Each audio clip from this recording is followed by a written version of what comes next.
Hi everyone, my name is Cindy and I'm an Australian homeschooler. Today I'm going to do a walkthrough of Moving Beyond the Page. This seems to be a lesser known curriculum in Australia, but I'm excited to show this to you because I think it's brilliant. And I wanted to get this out before Christmas because I know many families will be starting to plan for next year. So what is Moving Beyond the Page? Moving Beyond the Page is an integrated curriculum written primarily for gifted students. If you buy the entire package, you'll have language arts, maths, science, and social studies covered. This curriculum uses age ranges instead of grade levels, and I'm going to show you the 7 to 9-year-old level today. And just to note that I didn't buy the maths portion of this because we're already using a different curriculum for our maths learning, but I do have all the other components, so I think you'll still get a pretty good idea of what this program is like. So I'll just show you the overview. Each year is divided into 4 concepts for the 4 different terms. So this year it's environment, change, cycles, and relationships. Each term has 3 units, each of language arts and a corresponding unit of either science or social studies. One of the major philosophies of Moving Beyond the Page is their integrated learning approach. They believe that learning does not happen in isolated subjects, but as a larger whole. Learning needs to have real-life applications, and the student needs to be able to draw connections between disciplines. So for example, while the student is learning about sound in science, they are also reading a biography on Helen Keller, who lived a life with the absence of sound. While the student is learning about economic cycles in social studies, they are also reading The Family Under the Bridge, which is a beautiful but sad story about a homeless family in Paris. One of the things I love about this curriculum is that it doesn't shy away from dark themes, even for young children. Homelessness is a real issue in our world, and so it is included in the program. Learning about Helen Keller is another example. To read about someone living with such profound challenges can be very confronting for young children, but it can also be very inspiring, and anyone who has read about Helen Keller will find it hard not to be inspired by her grit and determination. And she does indeed live a very meaningful life. Another feature of this curriculum is that it is literature-based. So instead of using textbooks, the student learns from living books for science and social studies, and language art skills are drawn from the literature they're reading for that particular unit. For example, for the water cycle unit, the student reads A Drop Around the World, and the corresponding language arts book is Charlotte's Web. When it comes to the life cycles unit, they are reading these 2 books, Life Cycles and Who Eats What, and the corresponding language arts is Poppy. So we'll have a closer look at these 2 units now, and you can get a better sense of what this curriculum looks like and how the 2 subjects correlate. Just get rid of all this other stuff.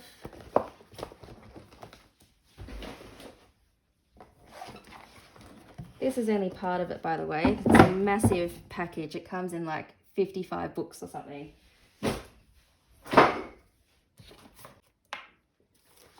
Okay. So let's start with Poppy.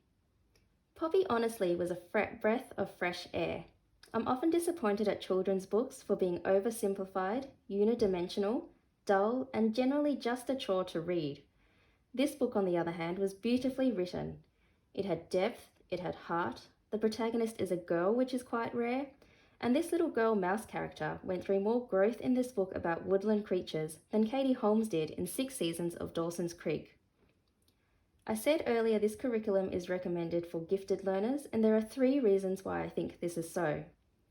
1, the amount of reading required. 2, the amount of writing required. And 3, the amount of synthesis and analysis of information that is required for each of the tasks in the lessons. So we'll go to the contents page.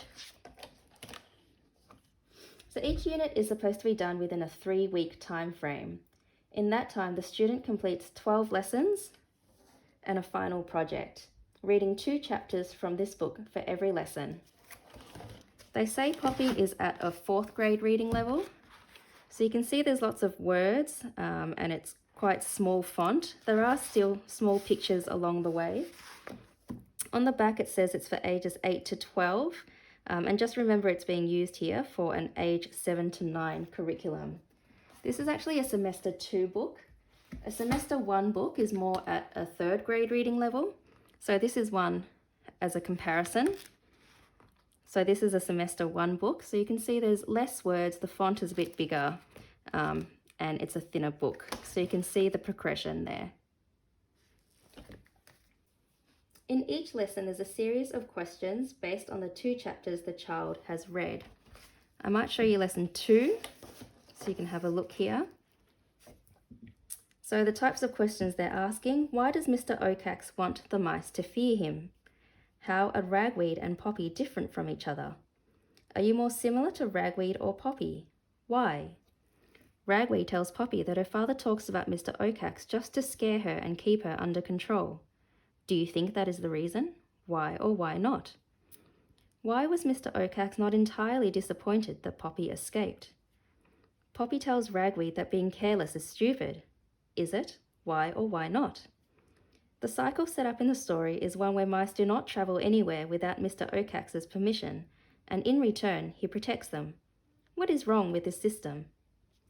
Of what animal are the mice most afraid? Is death an appropriate consequence for not asking permission from Mr. Okax to go to certain places? Why or why not?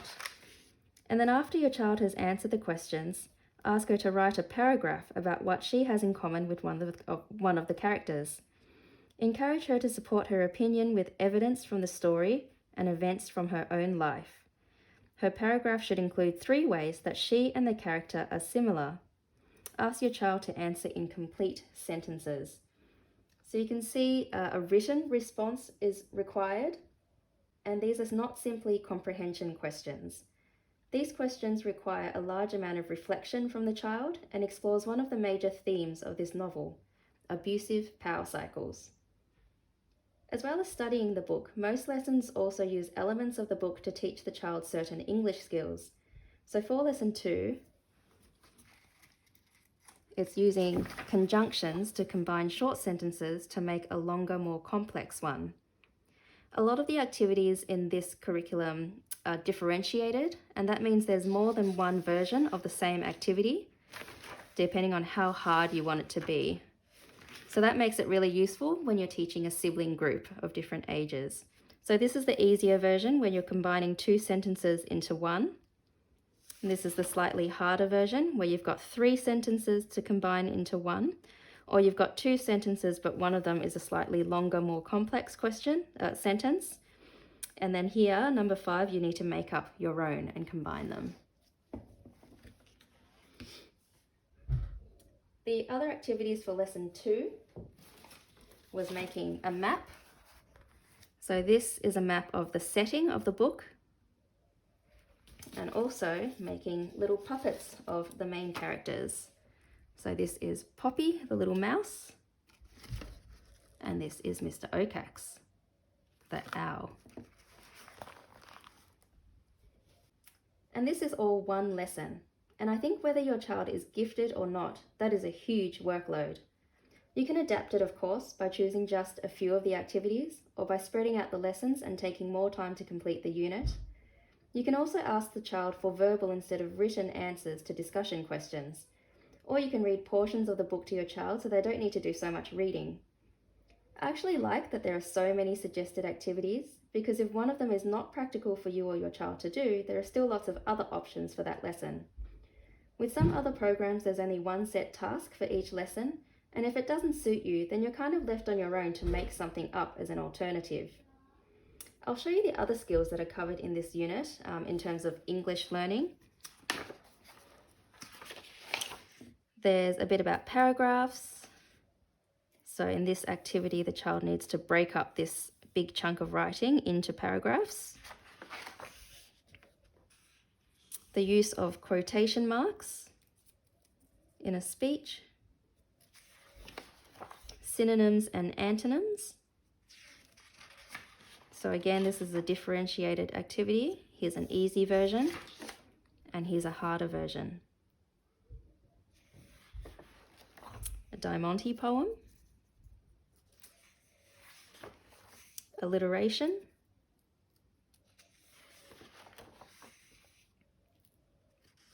vocabulary. All these words are taken from the novel. Prefixes and suffixes,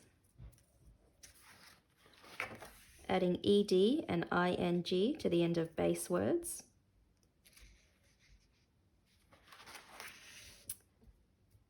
And after the child has read the entirety of this book, they then need to do a writing task. So they have to do a 3-paragraph essay, and they've given the topics for each of the paragraphs. So paragraph 1, describe the cycle of power that existed between Mr. Okax and the mice. Paragraph 2, describe how Poppy was able to break the cycle.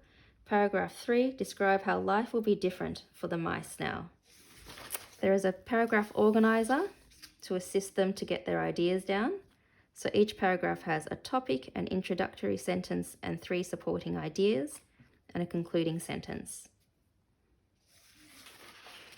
There's also a rubric that they can follow.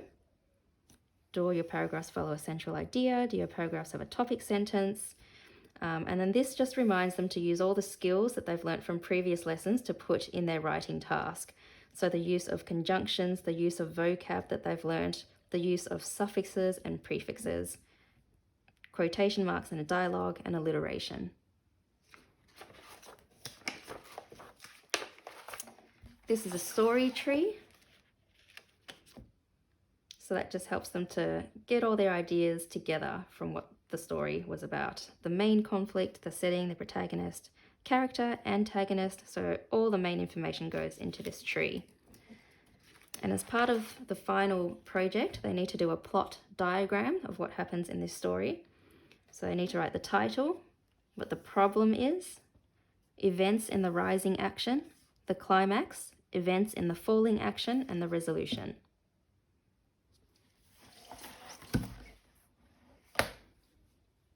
And throughout, they're also discussing story elements, the use of anthropomorphism as a literary device, fantasy as a literary genre, character arcs, theme of good versus evil and how they're represented in fiction, power cycles.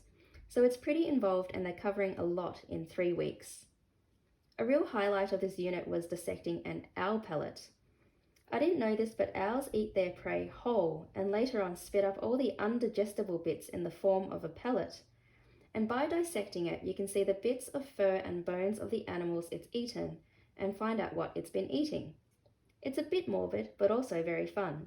And I take my hat off to whoever thought that monetizing owl vomit was a good idea by turning it into an educational resource. Well done, you. So the corresponding unit for Poppy is life cycles.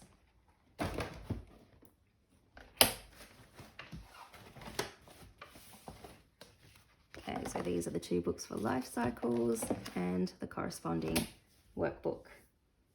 This unit is also pretty hands-on. So we'll have a look at what they're learning here. They've got 9 lessons for this unit, so 9 lessons to cover in a 3-week period and a final project. Characteristics of living things, what is a life cycle of animals, insect life cycles, plants and soil, circle of life, energy and food chains, food webs and energy pyramids, animals design, and a final project, new species. So in this curriculum, instead of an end of unit test or exam, as is more common in other curriculums, you end with a final project.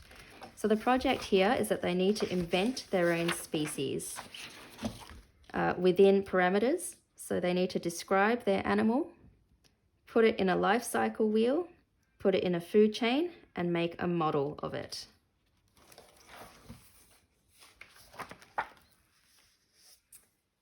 An activity we quite enjoyed in this unit was the It's Not Balanced activity in Lesson 7. This activity simulates how energy is passed on from organism to organism and what happens if the chain is thrown off in some way. For example, if there's a drought and half the plants die, what will happen to the animals up the food chain? Or what happens if we hunt all the hawks and there are none left to eat the snakes? Are there enough mice to feed them all, or will some starve? So I thought that was just a really good way to help my kids visualize the ecological impact of human activity and extreme weather events.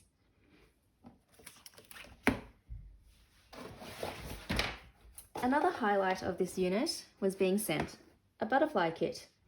The idea was to keep caterpillars, which would then go through their life cycles and you end up with butterflies. To my surprise, we actually did get to see a caterpillar turn into a chrysalis, and then it just sat there for a while until one morning we saw a butterfly in the box and an empty cocoon. The kids got a real kick out of this activity, and we even got to do some extra learning when one of our caterpillars were infected with parasitic wasps. Gross. So what are my thoughts on this curriculum? I think it's brilliant.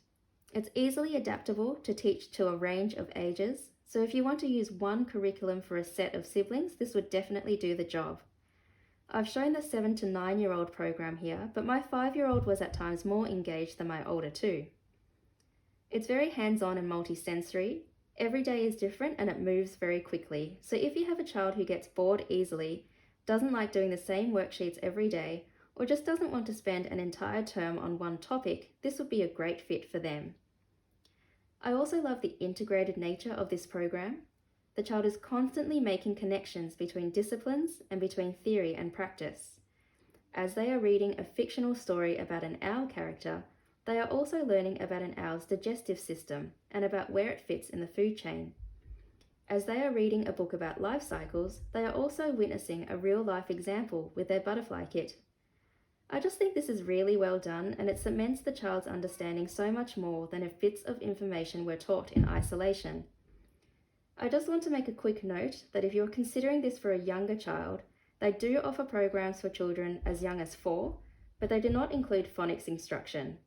There is a separate phonics program you can purchase on their website as an add-on, but it's not included in the regular package.